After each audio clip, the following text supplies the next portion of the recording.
This is She Bangs, Marriage, Adultery, Texas, and Jesus. I'm your host, Jennifer Bangs. You can find this podcast on all the podcast places. You can find it on my website, shebangs.com/podcast, or you can obviously find it wherever you're watching it right now.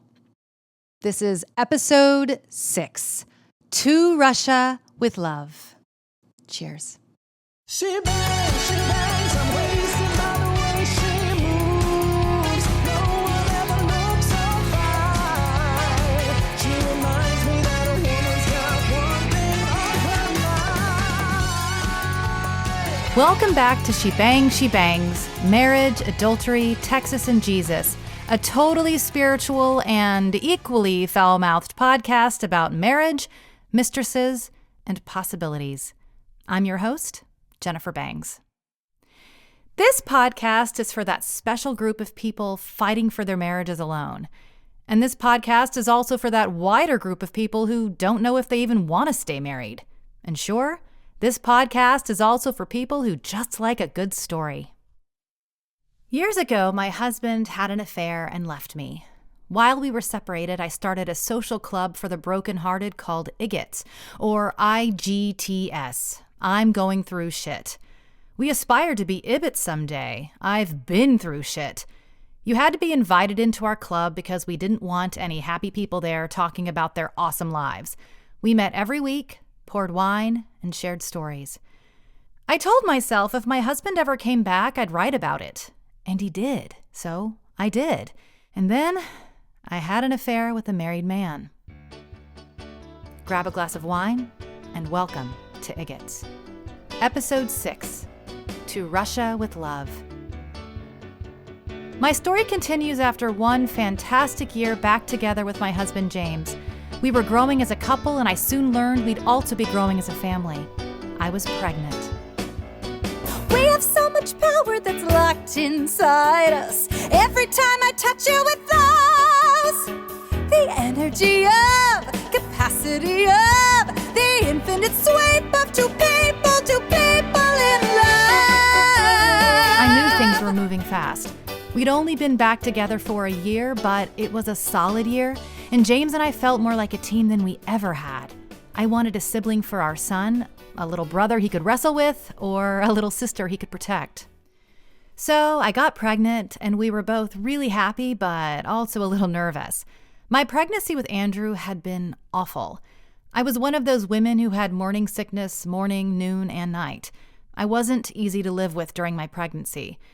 James was not very compassionate. The combination of his selfishness and my moodiness made for a contentious relationship. We made it through, but James had left me only a few months later when Andrew was only 8 months old. James and I were a little gun-shy of another difficult pregnancy. But everyone said every pregnancy is different, and James and I were doing so well that I crossed my fingers, uncrossed my legs, and got knocked up. When the 4th week hit, I started getting sick again. Immediately, I started seeing my marriage slip into concern. I even started to see my relationship with my son turn sour. James would come home from work, I'd toss dinner on the table, announce I was going to bed, and I wouldn't interact with either of them until the next morning when James would leave for work. And even during the day at home with Andrew, I'd barely scrape by with much affection or attention for him. I was just so sick. I dreaded the next 8 months, but James would encourage the both of us that it was just a season, and then we'd have another rugrat. I went to my OBGYN for a checkup. I was 6 to 7 weeks along. It was bright and sunny in Santa Monica, and I felt unusually good that day. I remember almost bouncing down the street to the doctor's office, overcome with emotion, thinking about our life and our new expanding family.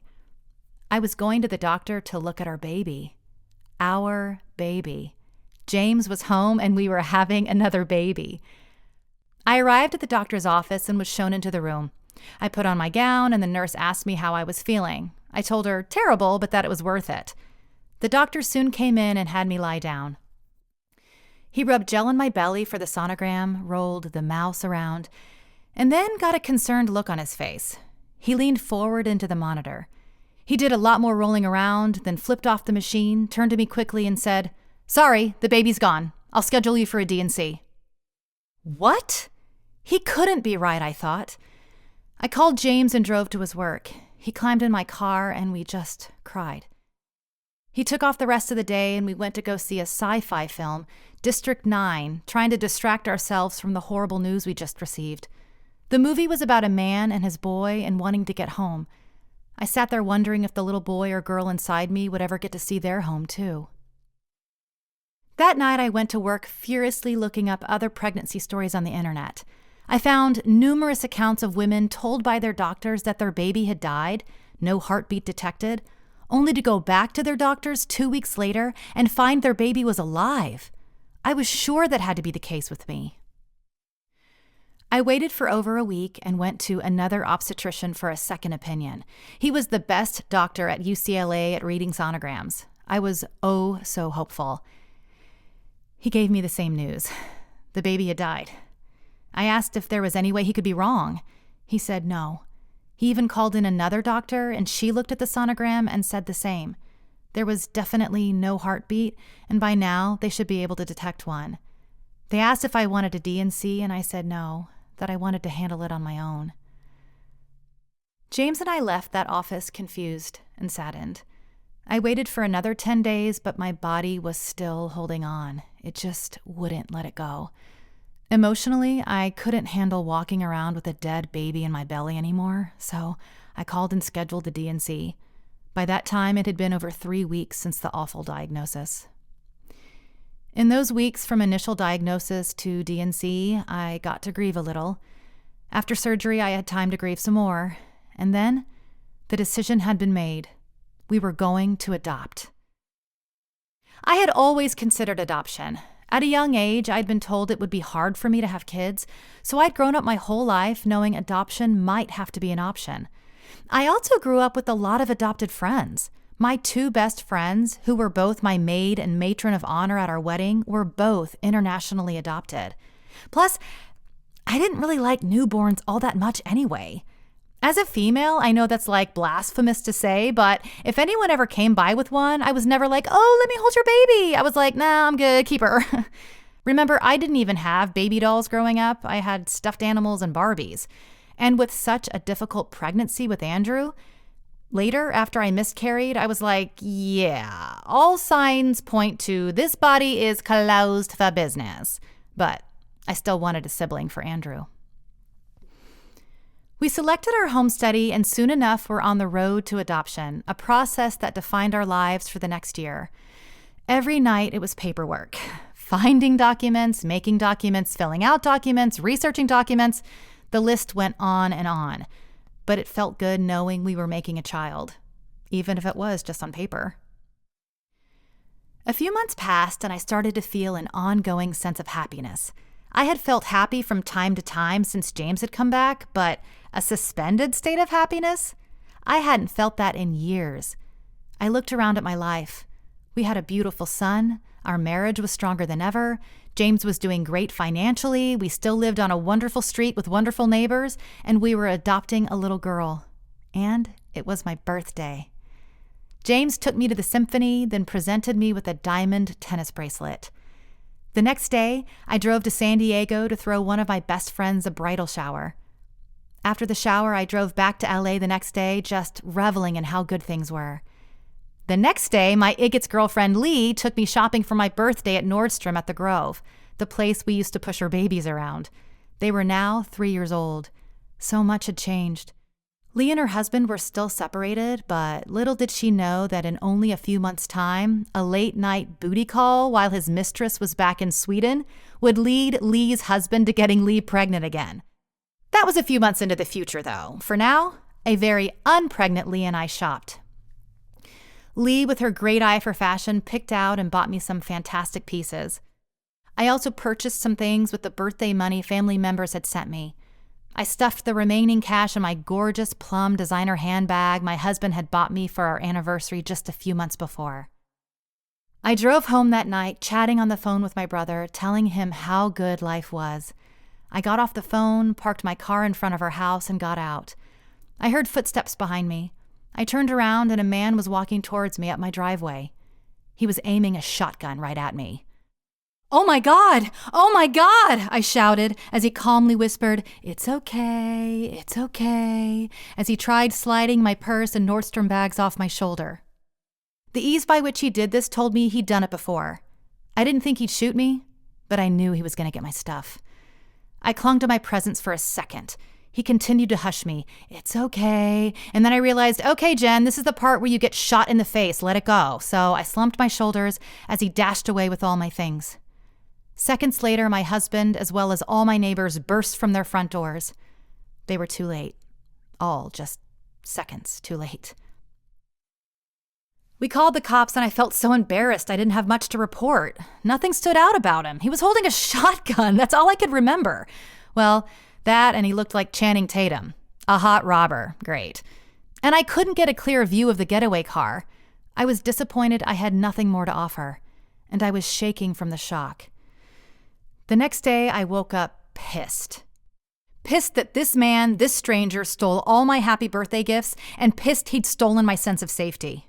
But mostly, I was pissed at God. I had just gotten to a place where I was starting to feel good again, starting to feel whole, starting to feel all was right in the world, and now this. Fucking robbed at gunpoint in front of my house. Who gets fucking robbed with a shotgun? I mean, really? I know bad things happen. I never questioned God's love for me. I never questioned his love during the affair or the lawsuits or the cancer scare or the miscarriage. I chucked all that bad stuff up to bad people or just that life sometimes is hard. But this? God could have stepped in and blocked it from happening. It wouldn't have taken much. He could have had James hear my car in the driveway and come out to meet me, or had me linger a little longer with Lee and the robber leave before I got home. Anything. I could have been protected, but I wasn't. One friend said to me, "God did protect you, Jen. The guy didn't hurt you." To which I replied, "Yeah, well, what if he had? What does that say about God's protection then, huh?" That man ran off with so much more than just a nice purse and nice clothes. He ran away with my newly emerging happiness and my belief in God's protection. I stopped praying. I just couldn't hold on to my faith anymore. I was too angry, too disappointed, too confused with God to keep talking to him. I guess you could say we were in a fight. So I folded my arms and stomped away from him. Miffed. Super miffed. 3 months later, we moved. We had already been discussing leaving LA and were on the fence about it. Once Magic Mike slithered up our driveway, we were like, yeah, we're out. We found renters to our house and packed up the U-Haul. We decided to move to Texas where my family lived. We knew having 2 small children would be hard, especially with one most likely having special needs being adopted and all. We thought it best to be around family for a couple of years.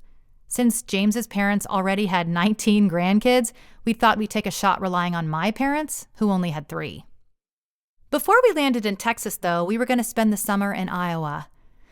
When James and I first got married, his littlest sister, the one who'd barricaded him from her wedding, at the time was living in Iowa on a college campus doing Christian ministry.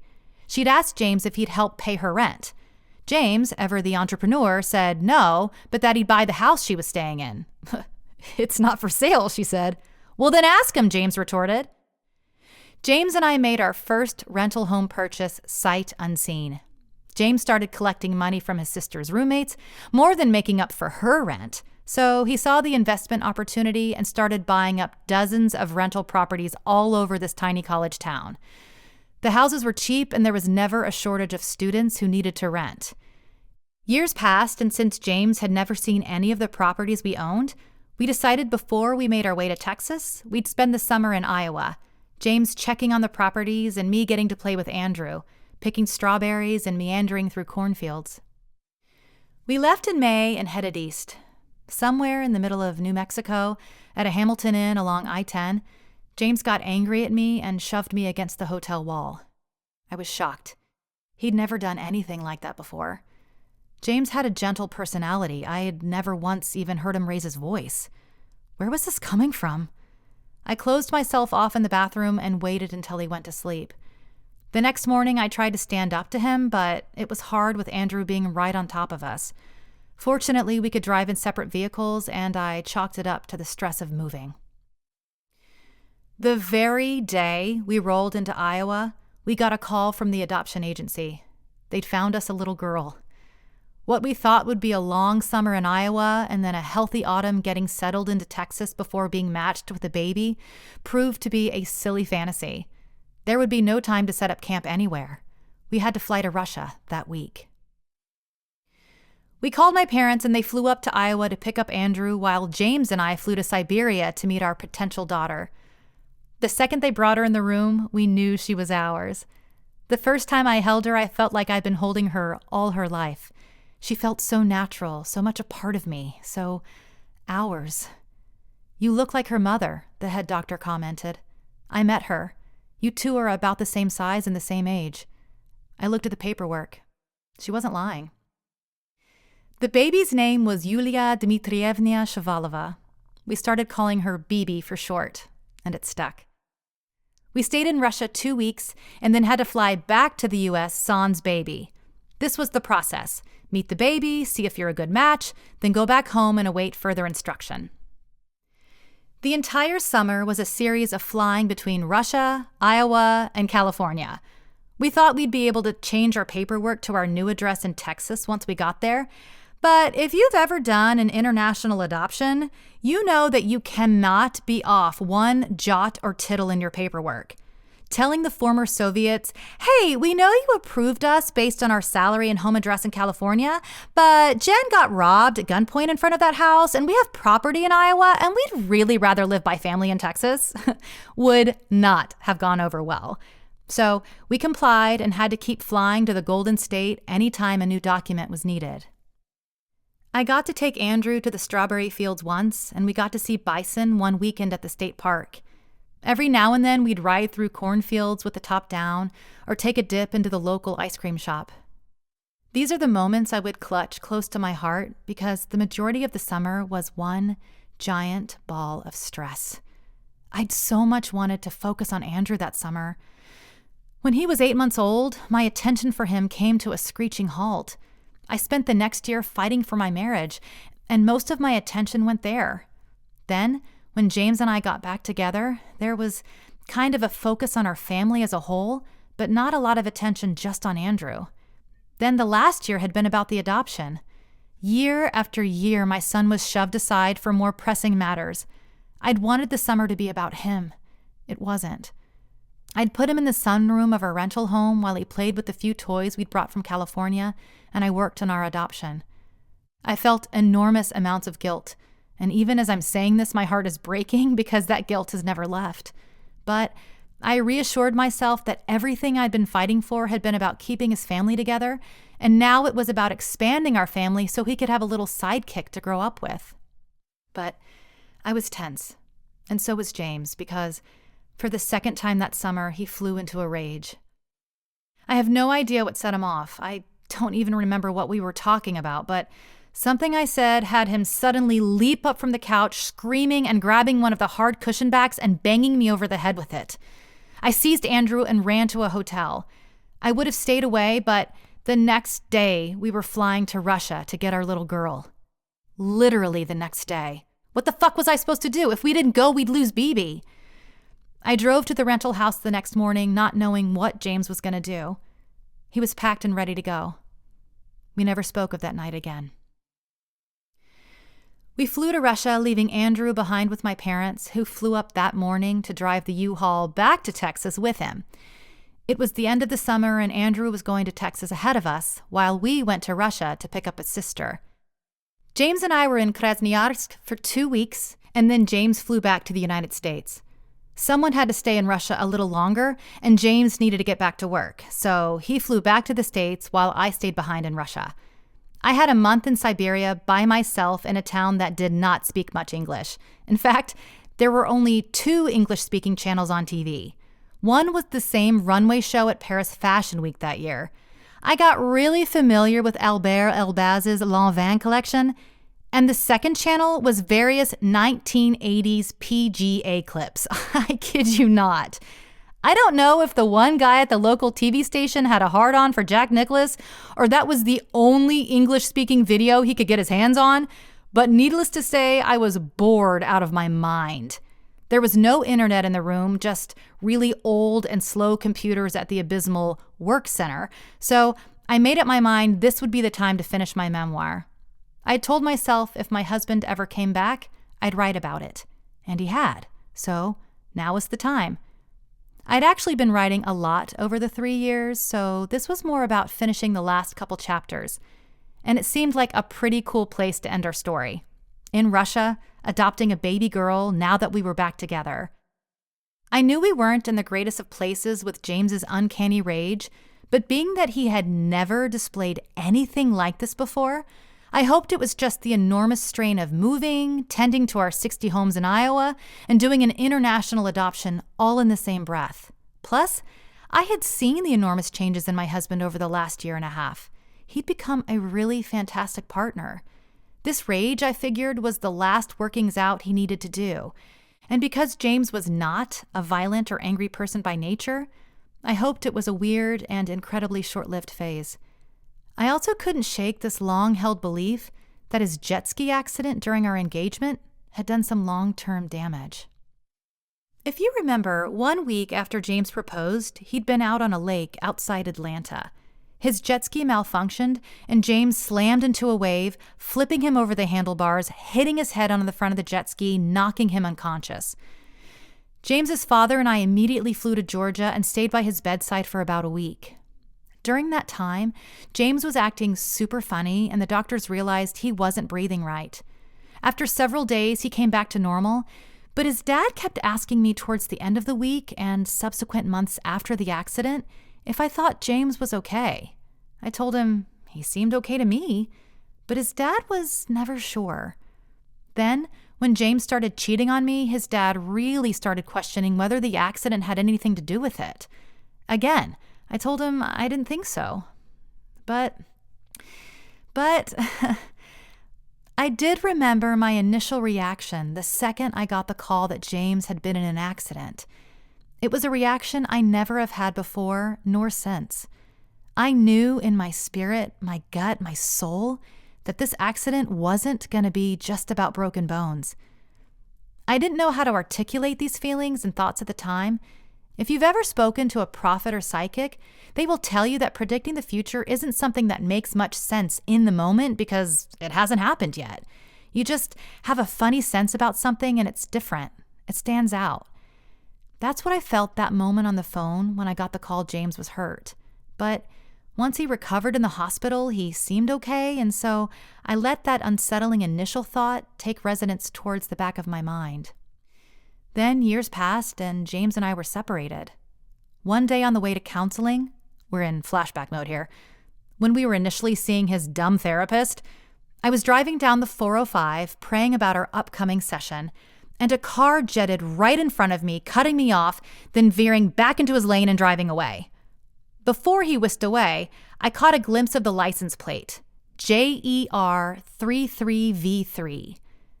I called my littlest brother on speakerphone. "Hey, will you look up Jeremiah 33 verse 3?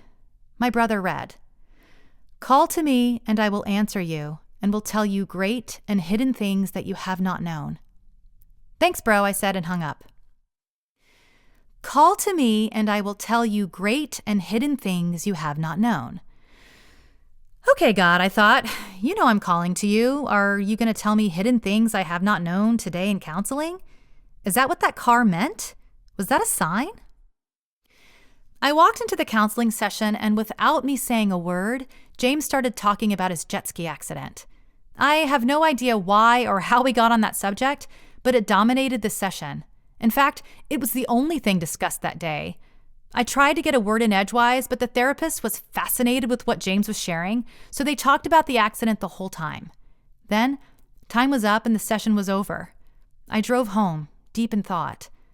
I relieved the babysitter and pulled out my old journals from the time of James's accident. My diary said things like, "I don't know who my fiancé is anymore. I'm still attracted to him, but it's like I'm attracted to a stranger." I didn't remember writing that. I didn't remember thinking that. But entry after entry was that. And that revelation fit with what that prophetic plate told me. That God would show me something I hadn't considered before. something hidden. James was different. That accident had changed him. A couple months later, we're still in flashback mode here, when James and I were separated, I was at Trader Joe's and I started chatting it up with the lady in the checkout line. She told me she was a psychic. My eyes widened. You don't hear that every day. She asked me what I did. I said, well, if you're a psychic, shouldn't you know that? No, I didn't say that. I told her I was a stay-at-home mom. She asked about my husband and I said we were separated. She then said, is something wrong with his brain? I feel like there's something wrong with his head. She did not mean this in a, hey, sister, he must be crazy for leaving you sort of way. It was a legitimate inquiry into his brain chemistry. I stammered out something about an accident and she said, yeah, you need to check his brain out. A few more months passed, and while I was working on My Fair Lady in San Diego, I was reading Science magazine, and there was this teeny tiny article that said researchers at the University of San Diego were looking into the link between brain injury and morality. They left an email address to which I wrote, inquiring if they were looking for subjects, as my husband seemed as good a candidate as they would find. James and I had been growing back together that summer, so James was up for meeting with them. We drove to the university lab and sat at a long conference table, James answering a ton of questions and I just listening. Andrew colored. The scientist asked James about his first negative thought toward me. An interesting question. I couldn't tell you my first negative thought toward anyone. How was someone supposed to remember that? James had an answer immediately. He said it was while I was performing out of town during our engagement. He was in LA moving my stuff out of my apartment to the apartment he'd found for us to live once the show closed and we got married. He said as he was moving my stuff, he thought to himself, what a bitch. I gotta move her stuff while she's away. I couldn't believe it. He thought that during our engagement? The time when you're most in love? He just asked me to marry him, and now he was thinking to himself what a bitch I was? James remarked he'd never thought anything like that about me before. When was this? The scientist asked. It was right after the accident. I still do not understand how James's accident fits in with the changes in who he was and still is as a person, but I know that they do. Anytime someone hears my story and asks why I stuck around so much for someone who left me and cheated on me, I have to include his accident somewhere in my story. He had a brain injury. He had a brain injury. It has something to do with it. I don't know how, but it does. It helps explain some of his behaviors. Doesn't excuse them, but helps explain them. And it's here in Russia that I found myself wondering if it could also explain this rage James suddenly had. That and the stress, that and maybe needing to work out the last of his demons. I don't know. In addition to writing every day, I also had a lot of time to think. And it was in Siberia that I had my final wrestlings with God over his protection. I realized this belief that I had, that God would shield me because, I don't know, I was one of his special ones, one of the ones who actually believed in him, that somehow would get me special treatment, like a pass here or there. I was wrong. God said he would always be there, but nowhere did he ever guarantee an easy life. In fact, Jesus said I'd have trouble in this world. Jesus wasn't lying. So much of my Christian faith, I realized, wasn't very Christian. It was cultural, or it was just bad theology I'd picked up somewhere along the way. And I realized my conceit in believing in God so he could help me and get me through stuff. I believed in him for those things, not just because he's God. I started praying again. Not as feverishly as I had when James first left. I've never prayed that hard since. But my faith grew in Russia, a prior communist country, and my Christian faith grew. I finished the memoir. It was done. I'd fought for my marriage alone and won. I felt a huge sense of accomplishment. My life the last 3 years had been a wild ride, but the payoff was pretty fantastic. I was happy. I was excited for the future. James and my future. Our family's future. I knew there was nothing else for me to write, but I also knew the story wasn't over yet. I knew it wasn't time to publish, but I knew I would publish someday. I had no idea how to reconcile those two thoughts, so I just held space for them and let them rattle around and bump into each other like the electrons of an atom. James and Andrew flew in, and the three of us traveled to the orphanage to pick up Bibi. We got her on her first birthday.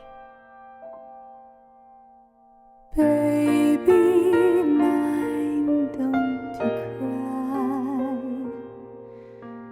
cry. Baby mine, dry your eyes. Rest your head close to my heart, never to part, baby of mine.